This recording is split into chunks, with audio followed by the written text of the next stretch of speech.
Hey guys, Kuya Jason here. Ngayon ituturo ko sa inyo kung paano ang pag-play ng Tourniquet by Evanescence. So from key of E minor. Siyempre dito sa high E tayo. Octave.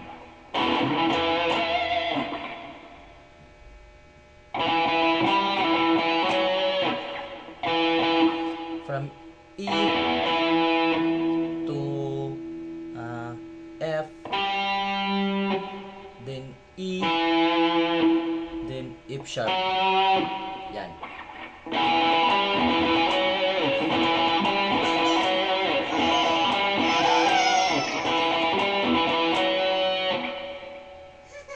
May bata. So yun yung part 1. So kayo na bala. Mabilisan lang to. So sa part 2 is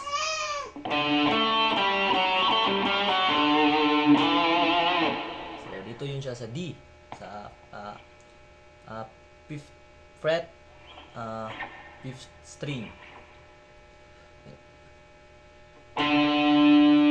Yan, D yan siya, D.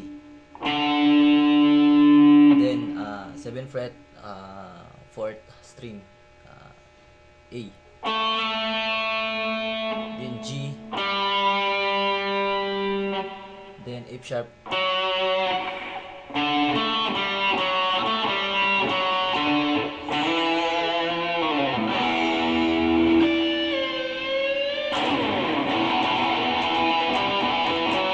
pero kapag play nito guys is dapat kasabay yung ika yung tawag nito, ika 6 string sa octave niya.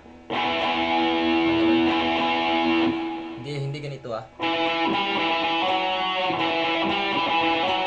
Ito.